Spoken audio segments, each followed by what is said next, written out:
And away we go. Welcome in, everybody. It is time. Warchant Gameday, Florida State, Florida. Man, what an interminable wait so far today. Tom, with these games being so good, all of them have been great. Not always the result we wanted, but the games have been good. I'm anxious. That's how I start the show today. I am anxious. What about you? This is a hard day for me to be professional. Man, the nerves are always flying, and you see some of these teams that have quote-unquote no business in a rivalry game hanging around. Iron Bowl's good in the second half. That's deep into the second half. Apple Cup at halftime is a tie ball game. And Kentucky beating Louisville 38-31.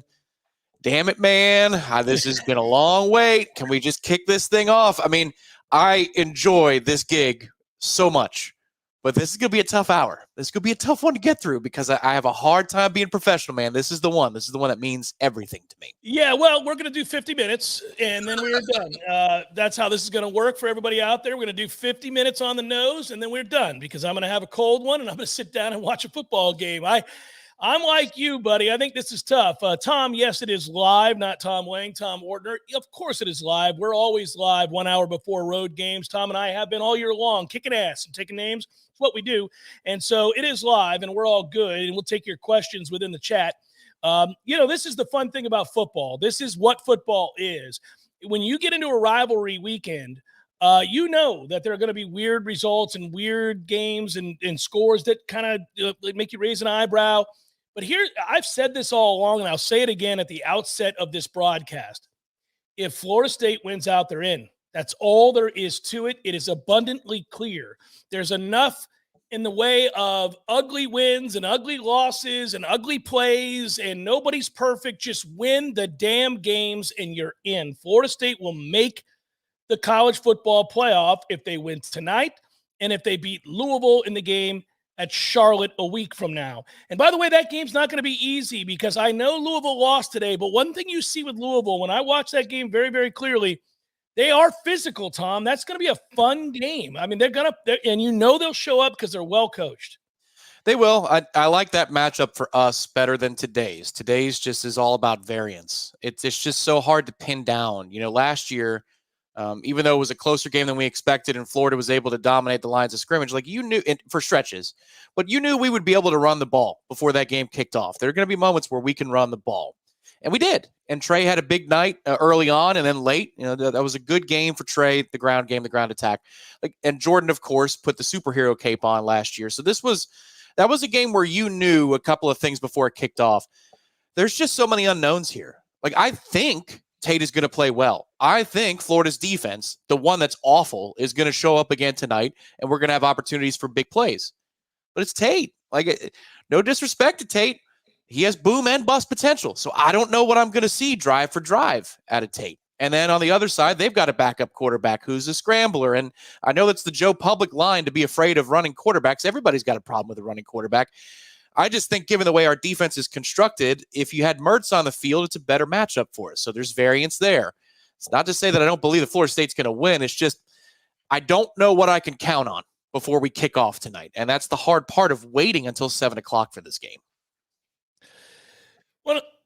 One of the things, and I forgive me if I'm choppy here, I've lost you a little bit there, Tom, but I heard what you said, and for the most nope. Now we're both fading. Okay, come on. There we go. I see you back. Looks like you're back. Yeah, I lost you there for a little bit, but I heard what you were talking about. And what's interesting about this is Tate, you talked about Tate. Tate will play well if the offensive line plays well, Tom. Yeah. I mean, I believe that. If they keep him upright, Tate's going to play well. There'll be the inexplicable, I can't believe you made that throw. But there'll also be a lot of inexplicable throws that we like. Throws that we go, oh, wow, that's different. That kid can really challenge a defense. So they got to keep him upright, and we'll see. We'll see which version of Florida State shows up tonight. We have a way of making opposing defensive lines look pretty good, and even bad ones. So that's why I don't go into this game assuming that Florida State's just going to go up and down the field, because I think we saw last year that Florida State was the much better team over Florida, and there we were in a war in our own backyard. I feel like that might be something similar tonight, where you're in a game in the second half. But if you keep your cool, you should be all right. You should be all right. By the way, we've got so many already out the box. People are pumped up. Let me get to all these guys, by the way. Philip, thank you so much. I want to win, but I'd love to see Tate ball out and get the confidence against that weak ass D. Yeah, he absolutely could. Need the line to step up tonight. Go Noles. That's from BF Noles, just under him. That is 100% certain. And Z-Chan, who's a pillar and always awesome. I believe in Tate. Let's go, boys. Love you all. Love you too, Z-Chan. Thank you so much. And thanks to all of you guys.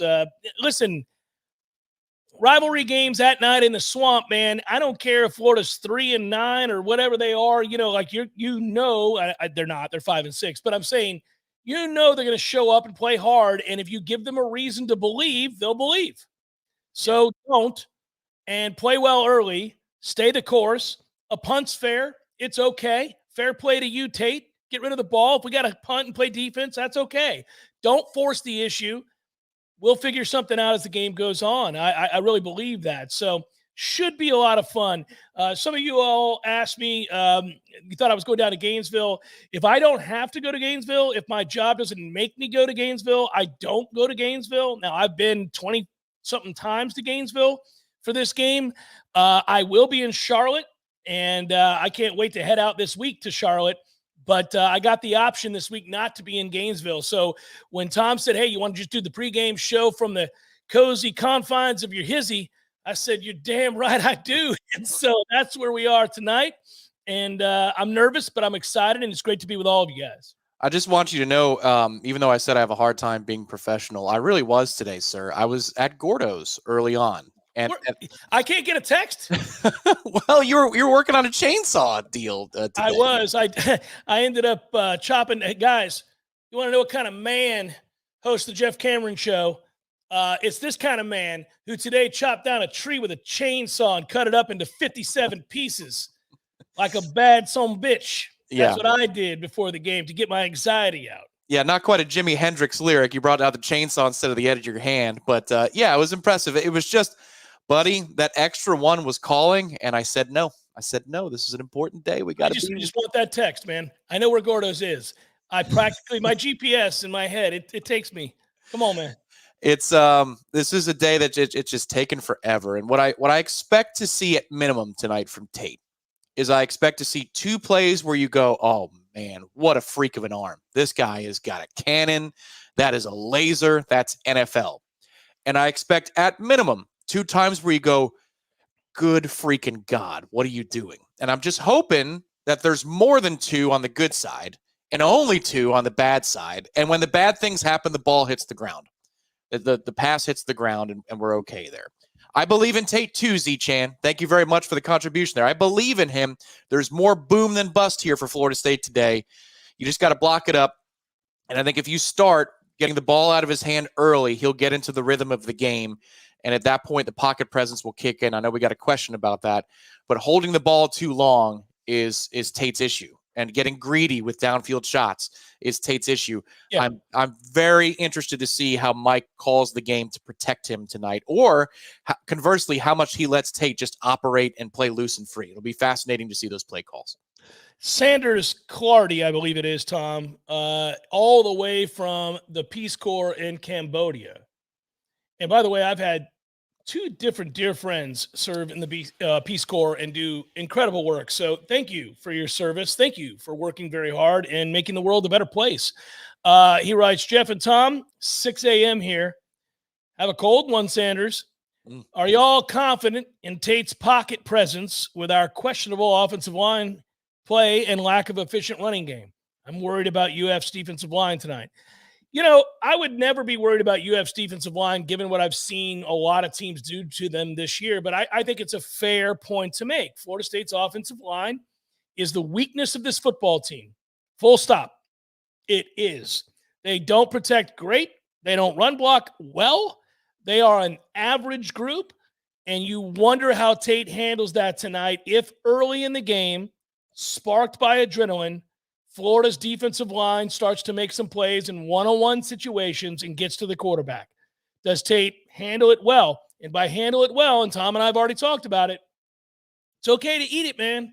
Yep. If it's not there, you don't see it, you don't read it, you don't know it, don't let it fly. Go ahead and take that sack. We'll take 2nd and 16. We'll run a draw. We'll punt on 4th down. We'll live to fight another day. They got to back up as well. Yeah, 2nd and 16 against this defense, though, is not a terrible proposition. If you're going to be 2nd and 16, you'd rather be Florida than some of the other defenses that are competing for national championships. This is one that you can operate against. It's just turnovers are going to be key tonight. That also is something that gets the swamp fired up. I'll be interested to see, what the split looks like.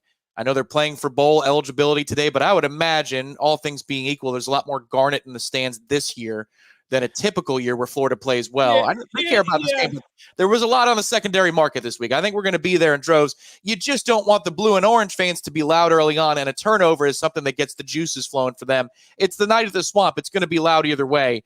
But the more you can do to mitigate those surges and that momentum is going to increase your chances to run away with this thing, maybe early in the second half, to where you could say, all right, we put this thing to bed.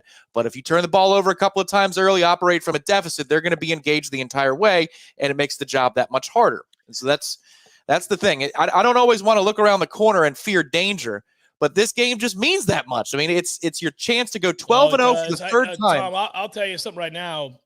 I feel like early in this game, if they run the ball, if Florida State runs the ball at all, are you there? Did I lose you? No. We good? Mm-hmm.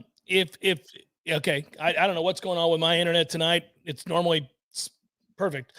If we run the ball well early in this game, Florida's going to get blown out. So look for that early. If Florida State runs the ball well, I mean, good night, Irene, Florida. This game's over. Now we've got you set up. And look, I already think they're going to throw the ball well. So if you're running the ball well, this game is over. But I cannot make the assumption that is going to be the case. We have not proven that we can line up against really anybody and run the ball consistently well. Not traditionally. Yeah, agreed.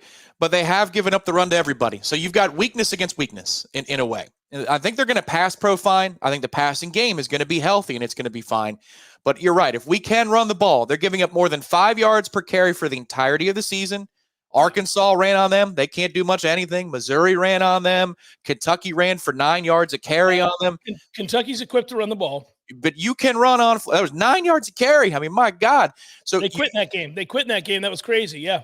You can run on Florida if you got a pulse. Do we have a pulse in that department? I think we'll be able to pass either way, but establishing that balance would be huge. And we are getting reports from stadium side as Ira is filling up the updates thread on warchant.com right now. Good news for somebody who was in a sling last week. Renardo Green is going through warmups, and he seems to be doing well. That's an important piece.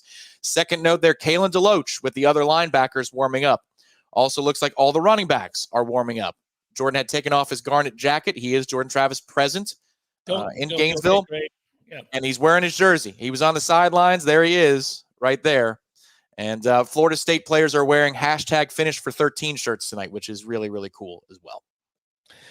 It is really cool. Yeah, okay. I got it. I just want to know which guys are going to play in the games. Yep. I love Jordan. It's cool that he's there. He can't make a single play for us tonight. Which of these offensive linemen are going to be out there? Which of these corners are going to be out there? Which of these linebackers are going to be out there? This is about who plays in this game. I love Jordan. I'm not trying to dismiss this. It's awesome that they're encouraged. But the bottom line is who plays for you tonight? Because Florida State's been banged up every week for 6 weeks. And you never know, as we sit here in the pregame show every week, Tom, we're always wondering, well, do you get Bless Harris tonight? Does Maurice Smith play? Is Darius Washington okay? Is Robert Scott going to give you 20 snaps or 2? Who do you have and who do you not have? And that's the whole thing. It is. And, the early word is good on the defensive side with Renardo and then with Kalen DeLoach going through warmups. The offensive line report usually comes around the bottom of the hour, a.k.a. 30 minutes before kick. So we're going to see what those line rushes look like shortly. But we do have people on the ground making sure that we have all those reports and we have them in a timely fashion. So as you can guess, I will be refreshing because, again, this game it's so important. It's for everything. I will be refreshing. Optimus Climb asked the question, who's the third center? We don't have one. Oh, yeah. We do not have a third center. So if we're in a situation where that happens, we're in trouble. I'm going to tell you that right now. Darius is your backup center. It's pretty good. He's not consistent with the snaps, but he can block it up. He gets it. You need Maurice tonight. I'll just tell you right now, shoot everybody up. This is the game. This is the game, right? Shoot everybody up. Let's go. Shoot Agreed. me up. I'm ready to get shot up. Shoot me up right now. Let's go. Give me a shot. I am ready to play. I love it. It's fine. I'll deal with my injuries when I'm 60. Let's play football. This is the deal. Agreed. And there's an opportunity here to run them out the building, their own building, and have them finish out of position again and point out like there's a larger implication. I think for Florida State, from a large perspective, we talked about this before the Miami game, that there is the battle in front of you and then there's the war in terms of recruiting. And the Miami game has implications for both. I think this one has fewer implications recruiting-wise for Florida State. Your starting quarterback goes down. I think the job is done there when you message to 18-year-olds. But you can put another piece of doubt in a 17 or 18-year-old's brain about Billy Napier and how long he's going to be in Gainesville if you run it up on them tonight. And that defense is willing to lie down. You just got to force them to do so, and that's what tonight is about for Tate and the offense. If you put up prolific numbers, you take the crowd out of the game. That defense loves to point fingers at each other. If you can do that early, then you can make the battle a check mark, but then also the war against Gainesville and Florida when it comes to recruiting, another check mark in the win column. That's what potentially could happen tonight. And to your point about who's active and who's not, we're going to be refreshing. The more offensive linemen you got, the better chance you have to make this thing happen. Before I read Tony's comment here, Rick, thank you. Made me laugh. That was funny. I'll be taking more than one shot tonight, boys. Rick was ready to go. I'll be taking way more than one shot in the next 3 hours, boys. You got to make it to the end of the game, Rick. Yeah, just spit on it and give them a DeLuna coffee, and he'll be back in action, boss. Yeah, I love me some DeLuna coffee. Had some this morning, actually. Look, again, I've heard, so there it is. There it is. Jeff and Tom, do you think we play more 4-3 and stop the run, or does Fuller revert to the passive against the mobile quarterback? Yeah, it's a good question. I think you've got to play more guys in the box and take away the run and make him make passes, Tom. I don't think that – I want to see him throw the ball. I want to see what he can do throwing the ball. He's got a couple of weapons at wide receiver that I actually like for Florida. I'm not going to lie to you. I think that those two guys are pretty good. The Wilson kid doesn't suck, and we all know about how good Ricky Pearsall is. Sweet Jesus, that kid is always open. Drives me nuts every week I watch him, and the whole world knows he's getting the ball, and there he is, sitting down in his zone somewhere, 18 yards downfield, making a contested catch. So, we just don't play that way that well. So I would be straight up, get after it, man-to-man, and let's get after this quarterback, get after. Heat him up, stop the run, and let's go. I think part of it depends, to answer the question, Tony, what formationally Florida does. Are they condensed, so they run a lot of tight ends out there? They're going to use a lot of motion. So the communication between the linebacker and the safety level has to be on point for the entirety of the game. Eye candy, discipline, staying in your gaps, all those things. I wonder if Adam Fuller believes we're better suited with 2 linebackers or 3 linebackers with the tests that Florida's going to provide. I am interested to see how often we blitz in the first half as well. Like, to me, based upon what I've seen in the limited sample of Max Brown running the offense for Florida, I think this is going to be like the Duke offensive attack with a healthy Riley Leonard. I think that's what you're going to see tonight, which we did not against Duke. Even though he played, he wasn't 100% and able to run himself. I think that's the type of test we're going to see physically tonight on the defensive side. I will tell you, though, that I think Riley Leonard's a much better we'll see, but I think he's a much better passer. Riley Leonard's a good player. In fact, Riley Leonard's a guy that we may have more conversations about later. Riley's an interesting player. He's a smart kid who can read a defense. He gets you into right plays pre-snap. He can make throws. He is athletic. I don't know that I want to label this kid that just yet. He's a big kid like Riley, 6'2", 220. He can move. Let's see him make some throws.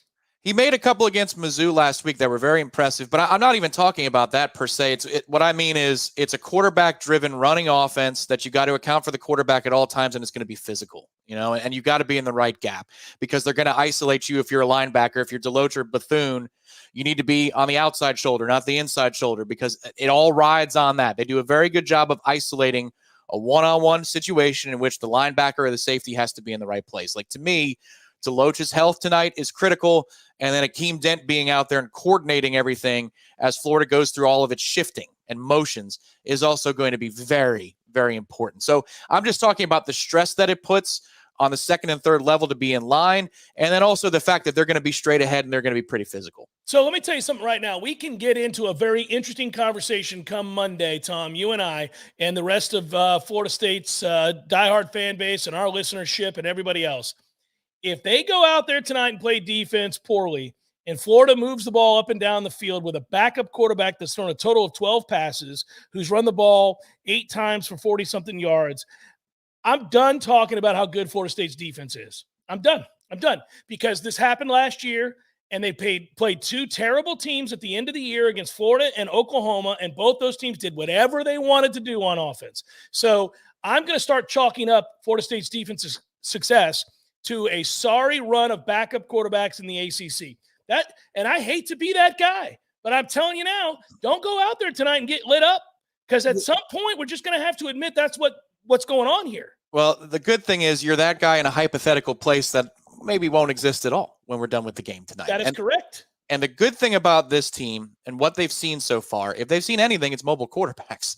Every variety of them, the big and strong kind, the Jaden Daniels kind, the Castellanos kind, and everything in between. Have the results been mixed in those situations? Sure, they have, but by and large, they've had an answer for that type of attack. To me, I think what it comes down to is if you don't let Johnson and ETN run, traditionally, you're going to be in a very, very good position to hold Florida to somewhere between 13 and 17 points, provided there are no short fields or special teams mistakes. Right. If Tate doesn't give it up, yeah. Right, and if you keep them in that land, you're going to win this game by 2 scores. Like, the path is there before you. It's just the trepidation is twofold. One, it's Florida. You hate them. You just do. You hate them, and the game means more. And then 2, the variance of the 2 backup quarterbacks. There's a lot of ways that this could go, and if Jordan was starting, I think we'd be having this. We'd be chuckling for an hour before the game started because of what he could do with his legs against an opponent like this. Yeah, if he'd run, yeah. This is interesting. The weird part of this conversation, and we're having a great conversation with all of you guys. The drop back pass game is better with Tate Rodemaker. Jordan does a million things better than Tate Rodemaker. Both can be true, right? Jordan does a lot of things better than Tate Rodemaker. The drop back pass game is better with Tate Rodemaker than it is with Jordan Travis. So, does Tate Rodemaker handle this situation well? Does he handle the nerves? Does he handle the environment? Does he handle the pressure? Because if the answer is yes to that question, and he just has to run the offense and make the throws he's capable of making, and he has time to do so, he's going to light this defense up. Tom, he's going to throw for 350, and they're going to score 38 points. And they're going to win this game going away. If he's nervous, if the offensive line can't protect him, we get into an ugly situation because he doesn't have the reps to handle the kind of adversity that Jordan Travis handled so spectacularly. So Jordan was used to having these kinds of up and down games where the offensive line was struggling in a given moment. The run game wasn't there. We were out of sync.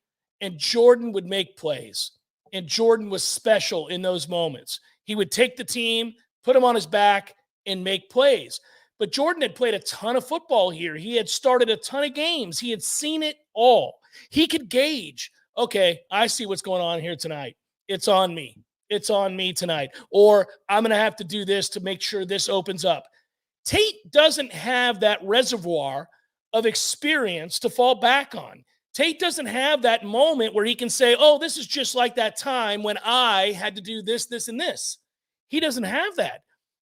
This environment is crazy. If they don't protect him, the one thing Tate does really, really well, standing tall in the pocket, going through his progressions, challenging the defense over every quadrant of the field, making big throws, that all gets taken away. And then what happens? Does he curl up in the fetal position? Does he become small and puny in the moment? What does Mike do as a play caller? What does Mike do as a coach in that situation when he's watching his guy fail in the moment? Does he go to a freshman, Brock Glenn? Or does he say, you know what? I think this is my quarterback next year. I got to ride and die with this kid tonight, try to get him ready for Louisville. Whatever happens, happens, and we'll see as we go into camp next year. There's so much to think about tonight in this game, Tom. Yeah, no, it's on the physical level, the psychological level. Like if you're Mike, you got to take his temperature after every drive. You got to make sure where he is and try and keep him. Look in my eyes, kid. I will take the other side of it, though. He doesn't have a reservoir or a book of experience to lean on. Maybe not even a full chapter. But the couple of pages he does have from last year means something because of two reasons. Number one, we were behind against Louisville, and he let us back in that situation. It was on the road, not as hostile as the Swamp in terms of an atmosphere. I'm not even going to try and compare that. But we were losing.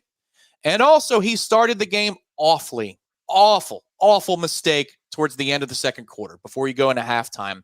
Morale is at a low, I'm sure, walking into the locker room that Jordan's heard, and then Tate makes that big mistake. And he found a way to comport himself, pull himself out of that situation, and lead Florida State to a 35-31 victory. So the thing I would say is if you're Mike and he makes a big mistake early, there's no need to panic because he has shown you there is precedent that if he makes a big mistake, like the kind you can't make early on, he is resilient enough to bounce back from it and respond, which is Mike's favorite word. And also, again, that situation against Louisville last year was not one in which Florida State's up 17 when Jordan gets hurt, and you need Tate to just ease this thing on in and make sure it gets into the parking garage, and then you put it in park, you turn off the car. He had to go out and win that football game, and he did. So while he doesn't have a ton to lean on, at least the situation where he was needed last year was one in which Florida State was losing, and he had to help be the reason that they won the football game, and we did with him. Yeah, that's true. By the way, they're in the midway part of the third quarter between Washington State and Washington. That game is tied at 14.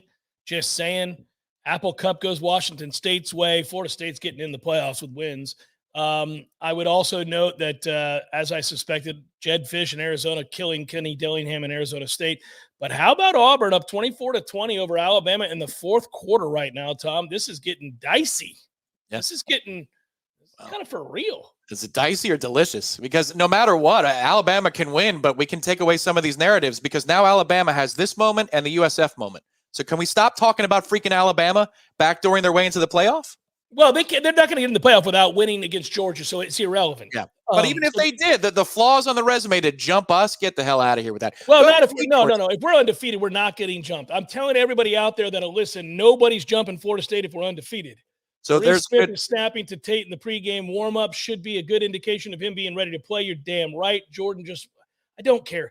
Okay, so that part, I mean, I get it, Ira. I understand. We got to update what Jordan Travis is doing.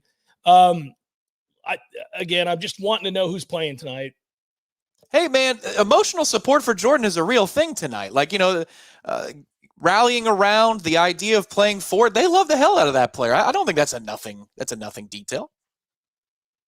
He's there. He's going to be there all night. He's going to be cheering on his team, and he's going to support him. We got it. I mean, and I love that. That's awesome. When I found that out earlier in the week, it was very exciting. Now I'm ready to want to know every single one of our guys that is supposed to play. I'm sorry. That's what I'm at. That's where I'm at. Unfortunately, Jordan can't play for us tonight. Yeah. Who's playing? Give me the update on all the guys taking snaps and running through warm-ups. If you're just joining us, 900 plus of you, hit that thumbs up. We're almost here. It's been a long day to get the kickoff of our game. But if you're just joining us, Renardo is going through warm-ups after being in a sling last week. Good news. Huge, great information. Kalen DeLoach, not available last week, going through warm-ups this week. Good. Huge, great information. Maurice Smith, snapping to the starting quarterback. Huge, great information. There you go. These are big moments. Yeah. I'm not kidding. I mean, come on. We got to have guys that are going to be out there making the difference in the games. I'm not trying to be a prick. I'm saying this is where we're at. I mean, which guys are going to play? Florida State's hurt every week. They're hurt all the time. I'm tired of it. Who's going to play? That's what I need to know. I get it. Jordan's there. He's going to rally the troops. He's going to cheer them on, and they love Jordan Travis. I love Jordan Travis. I think it's awesome. Who's playing? Because at this point, that's what it's about. What's interesting here is I can hear it in your voice more than maybe even in my own head. I think if they finish the job tonight and they beat Florida, go 12-0, third time since 2013 to have a 12-0 season, we're going to the playoff. That's how you feel tonight. I do. I absolutely do. I think if we win tonight, we're going to the playoffs. That's correct, Tom. And that's why I'm antsy. And that's why, listen, I'm not trying, and it may come across as callous. I don't mean it to. Listen, I love Jordan Travis, but maybe in my mind, I'm thinking like a player. When a guy goes down, it sucks. And in the moment, you're hurt for him and you hate it. But it's time to go. I mean, like, there's nothing you can do about that. You have to move on. And now you just got to play the game with the people that can play the game. And it's not that person's fault. And it doesn't mean you don't care. And it doesn't mean it's not a nice gesture. It just means who's playing the game tonight, because we have a lot of things that we can accomplish. I mean, I'm totally biased tonight, just like you are. This is about like, hey, man, F them. Who's playing the game? Who can go out there and win the game tonight?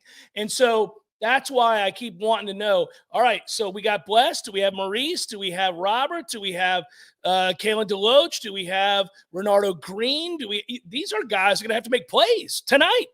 So we don't have the rest of the information on the offensive line just yet. I'll keep refreshing. Warchant.com is the place to be, people. Head over to the Tribal Council. That's where you get the updates from the press box high above the swamp and their fake crowd noise that they pipe in, allegedly. But outside of the offensive line health and outside of Tate himself, who do you think is the most important offensive player tonight, skill position player for Florida State? Oh, skill position? Mm-hmm. Oh, I don't know how you could ever not say Keon Coleman. I mean, Keon Coleman is a touchdown waiting to happen. He's a crowd silencer. He's a guy that makes a big play against these young corners. Florida's biggest problem, folks, is that they've asked a lot of young kids to make plays. They got a ton of freshmen out there and a ton of sophomore out there. And I'm talking about true freshmen and true sophomore. They're having a hard time with these kids. They're wildly inconsistent. You want to tell me that I got a wildly inconsistent freshman corner or safety having to deal with Keon Coleman? Okay, well, that's my guy. I think we're going to have some big play opportunities. Now, from there, I know the right answer schematically against this defense is Jaheim Bell. Do we have a healthy Jaheim Bell and a healthy Morlock? Because if the answer is yes, their linebackers have been pure butt in coverage. They're not good. So you can get those guys in the middle of the field and make plays.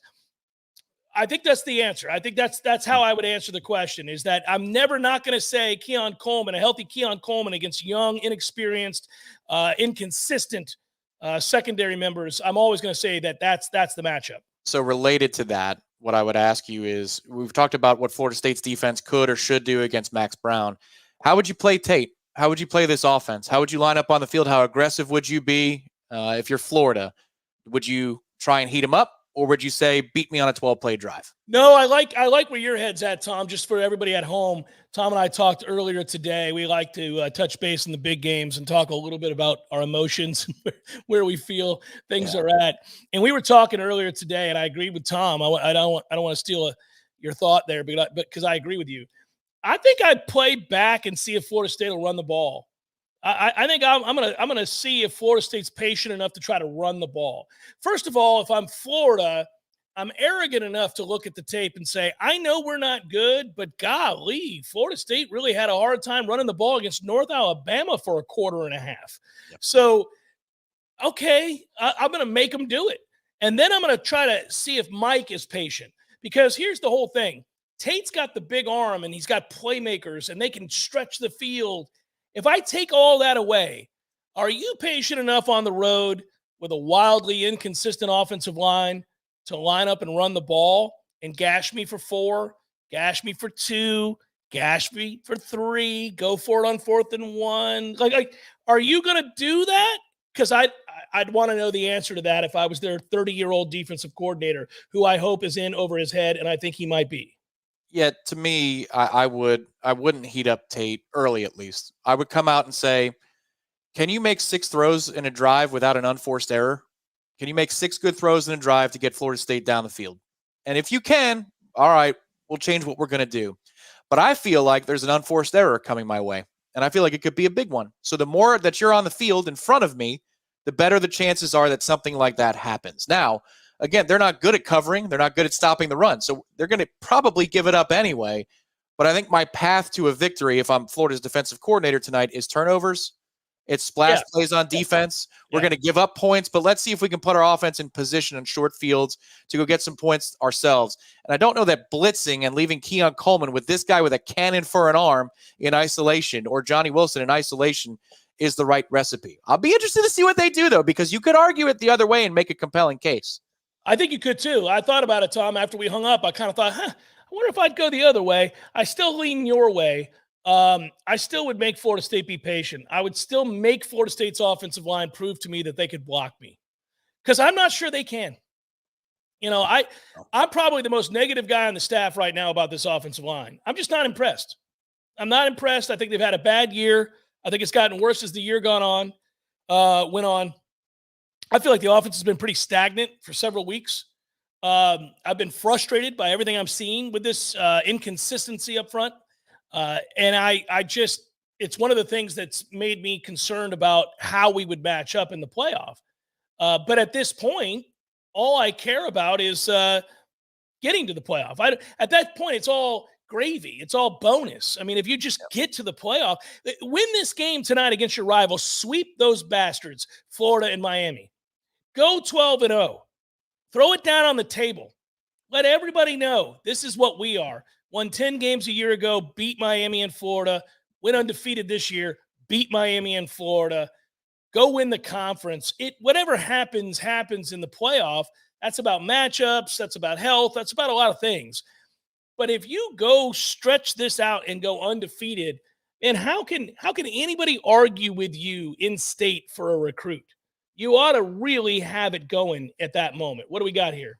You got an offensive line starting left to right: Darius Washington, Dimitri Emmanuel, Maurice Smith, Keandre Jones, Jeremiah Byers. Now, that's based upon pregame warmups. The one thing I would caution, and I want to be clear about this, several times this season in warmups, the left tackle with the first team is not the left tackle that starts the game or the left tackle that plays the most. Darius Washington has come on in relief of Bless Harris in a situation in which Bless was going through pregame warmups as the left tackle. So this isn't necessarily a statement on Bless's availability or not. We will see, but it looks like there is definitely a shift at guard tonight. And Ira notes that you would have Meach at left guard, Keandre Jones at right guard. The last time that happened for a spell was Duke. Yeah. The Duke game, Casey came out early. He had a helmet issue, and I think that was a performance replacement. So it looks like you could have interior offensive line shuffling. I think that would hold. But the left tackle story has been kind of strange, game for game between warmups and then what actually plays out in the field. But that's the first team warmups right now. I think it's important to note that you got Roddick out of there. He's not played well. I'm glad he's not going to be out there tonight for now. It's the right move. It also maybe speaks to the fact that they're going to try to run the ball inside here, Tom. Perhaps. That's a physical group when you have Keandre Jones, Meach on the left side. Maurice, we'll see what Maurice's health's like, but that's a pretty big group in the middle there. Yeah, they might try. This might be a ground and pound indication in terms of what they're going to try to do. Because Keandre's good at that, man. He's an SEC body type. He's a road grader in that sense. Like, that's the mold of the body type that he has. So, by the way, notice that Robert Scott's not out there. Well, that's been the hard part with the offensive line here between preseason prognostication and the reality of it. Robert's basically been out all year. Bless Harris has been hurt for the vast majority of this year. So your top two tackles, you're down before you even start the discussion, which is... I just don't know why they even bother. What every week with the idea that Robert Scott's going to somehow play and that we see him in practice, and just stop. I don't know why. It's weeks. I don't think he'll play here this year. I think we're at this point now, right? Can we just stop? It's very frustrating. Just an aside. That's all. I will make sure every day on the wildly popular Jeff Cameron show this week, which you can catch 1:00 live on Warchant TV Monday, Wednesday, Thursday, and Friday, to say, Jeff, there's a chance that Robert Scott might go this weekend. No, just because. There's zero chance. And I wonder if he's alive. I don't know who's in that uniform that jogs out there every day at practice. It's not ideal. Briley, I don't know if that's accurate or not. We are not hearing anything about problems with Fisk. I'll check in with Ira. Let's check that before I think it's important in the next 10 minutes to get an answer about this defensive line, because I will say this. If for some reason Braden Fisk is struggling to go tonight, we have a problem on our hands, because Braden Fisk has been a warrior. He's been consistently good. He is a strong kid that plays the run as well as the pass exceptionally well. That's a problem. If in fact he's not ready to go tonight. Now, listen, just so you guys know, Florida State's belief is that everybody should be in a boot 24 hours a day. Everybody wears a boot all the time. I'm in a boot right now. Mike called and asked that I wear a boot for the pregame show today, so I am wearing a boot right now. I feel fine, but I was told I needed to put a boot on. So this is Florida State's approach, and that's all I'm saying. Like that, they put everybody in a boot for as long as they possibly can. Yeah, agreed. What you got, Tommy? I got no report just yet. Tom froze but up on me. I have one recruiting. The only guy here? No, you're here. Hang with me. That's your internet. There is one development recruiting-wise, and that is that Jeremiah Smith is at the game tonight. Jeremiah Smith, the number 1 receiver, is checking out the game. So that's never a bad thing when there's a lot of rumors swirling that he's not in Columbus today, that he's in Gainesville checking out the Noles. So that's a good sign. All right, start over. I didn't hear any of it. Jeremiah Smith, what's going on? Are your kids downloading movies or something right now? No, you're the one buffering. I'm fine. I think I'm good. Director Ben is telling me it's not me, but I don't know how it can be me, man. I have always had perfect internet for months. Yes. I'm blaming the world. So Jeremiah Smith is there, is what I'm saying. He wasn't in Columbus. So today. Auburn apparently muffed a punt. Great. They're going to lose the game on a muffed punt. Forgive me. He wasn't in Ann Arbor. That's a problem. Well, listen. Yeah, go ahead. Go ahead. I was going to say Jeremiah Smith was not in Ann Arbor today. I'm correcting myself. He was not at Ohio State, Michigan. He's here in Florida, so that's kind of nice. Well, that's huge. That's huge. Did we get an update on Fisk, and did I miss it during the buffering? No, but we do have an update from Nick De La Torre from On3 Gators, which is that the starting left tackle, Austin Barber is out for Florida. Starting left tackle, Austin Barber is out. I'm also hearing their right tackle has been dealing with a lot of problems as well. So both tackles one's out and the other's questionable. Good news. Good news. I'd like to see all of their starters out. Okay, we've got an answer on Fisk. So there you go. First team defense, seen questions about Fisk, and he is with the ones. Braden Fisk is with the ones. All right, so we're good. All that is, Tom, is shoot them up. Shoot everybody up and let's get them going. Okay, so we've got a crazy game here. I think Auburn muffed a punt somehow and is trying to blow this game. Let me give you updates on scores while I can for those that aren't in front of a television. Auburn leads Alabama with 4:48 to play, 24-20. Arizona's kicking the hell out of Kenny Dillingham, 52-23. We got a great game between BYU and Oklahoma State, 24-21. Tennessee's killing Vanderbilt. You knew that would happen.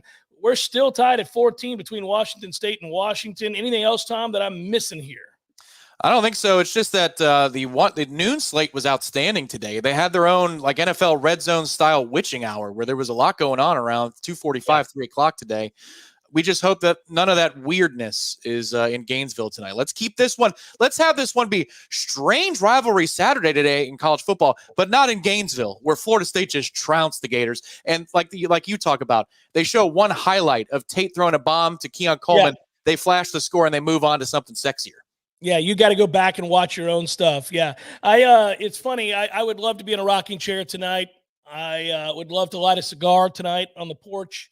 I'd love to sit back and have a heavy beer late this evening. Right now, I'm just doing a little snub nose, just a little small Coors banquet beer, Tommy. Relaxing a little bit here, just to. But I'd like to have the good stuff later tonight, and and be able to celebrate. You got the postgame show, correct? I do have the postgame show, so that's why I had a hard pause at 4 o'clock. I'm like, all right, lock it in. You got to lock it in. Let's get this all set.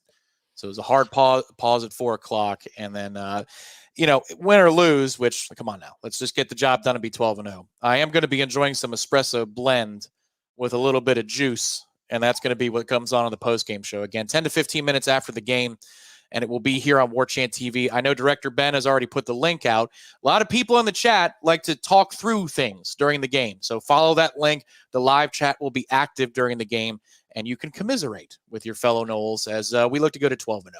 I think Optimus Climb is not wrong. He writes, am I crazy in thinking the offense might have a higher ceiling with Tate? It's not like he has to replace Travis's rushing yards, and his arm opens up the field. Turnovers might be the issue. Correct.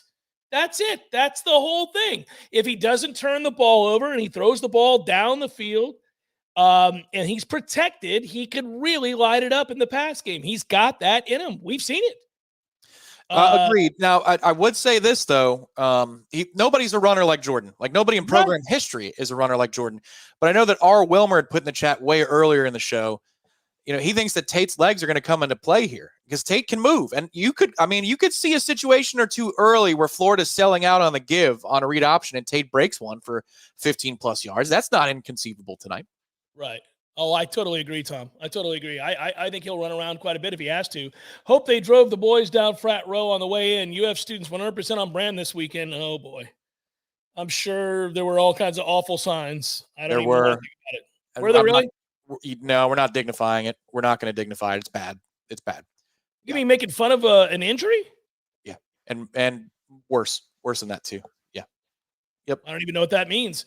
How could it be worse than making fun of a guy who breaks his leg before the game? That's pretty awful. But I'll find out. You text me afterwards. I will. Yeah. Buffalo awesome. Tom wants to know if this is the biggest game since 2014. I think so, right? I mean, with what's on the line tonight to continue to push towards the playoff. That's the last time we were in a position like this was 2014. Yeah, but I do feel like they've already accomplished a lot of what they needed to accomplish to get back to national prominence and to be dominant. Yeah, okay, that's fair. I mean, that's fair. It's just hard to call it that when it's your backup quarterback. Joey Two Guns wants to know who gets more targets tonight. Well, Keon. Interesting. So even with the Jaheim situation in the linebacker, so is it more about Jaheim's health, or do you think it? Well, the problem with Jaheim's situation has been that I don't know how healthy he is, and that's been every week in the last 3 weeks. And he's able to make a throw and a catch. He's able to make a catch, and then next thing you know, he kind of limps off, and so I just don't have any feel for that. If he's right, he could have a huge game. Yeah, that's tough. What's the race to tonight? 27. 27. Okay. Yeah. You like that? I do. I just, you see the number in your head, you see the scoreboard, you see the graphic, and you get to 27. It reminds me of the relief I felt when Florida State went up 2 scores against LSU the opening week of the season. They got past them. It's 24-17, but then they scored to go up 30-17 pending the extra point. Game's over in that moment. So I always like to know at what point, at what threshold does Florida State cross and you say, whew. Well, listen, you guys, you and Gene do an amazing job in the postgame show every week, and I think it's appreciated by the fan base, and I think it's important. It takes a lot of discipline. A lot of us are about to sign off right now and get our drink on, but Tom has to keep it together, and Gene has to pseudo keep it together. So the two of them will join forces after the game to do a postgame show, and you guys can call it in. I will call in postgame Tom after a win. Or make an appearance. Not that you need me to. You guys don't need me. It's your cup of tea. I just want to celebrate with my friends. So if it happens, I'll chime in and say hello. Yeah, come into the not the phone system, because the phone lines light up immediately. People have the number saved, so you won't get through. Like, legitimately, you won't. No, I can't get. I've done it once before. I couldn't get through. I was like, "What the hell's going on here?" Yeah. Yeah. So make sure to join us, though. I do want to see you in about 3 hours' time. And if you say colorful things, that's wonderful. That means that good things let's just hope we're in a mood to all say colorful things and celebrate together after a big win over Florida. What we will do very quickly is have Director Ben, if you can put the link to the post-game show again in the chat so people can find it. And then if they want to participate in the chat during the game, they can. But it's an opportunity to bookmark it. But then again, it's about that time. Sign up for warchant.com. Go over there today. There is Warchant Gold, which we won't wipe up full screen, but you head over there. There's an ad-free platform called Warchant Gold that increases your take from Garnet and Gold, 15% discount on every purchase all year long. 15% off Garnet and Gold merchandise all year long for an elevated platform. There's a Cyber Monday sale that pushes 40% off. 40% off Warchant Gold annual and monthly memberships. So head over there today for more information on that. All right, guys. It's been fun. A lot of fun. Thanks so much for joining us. Go Noles. Tom, exhale. I'll see you in the post game, I hope. Yeah. Let's celebrate. If not, I'll just talk to you tomorrow. But be good, everybody. Peace. Go Noles. And we'll talk soon.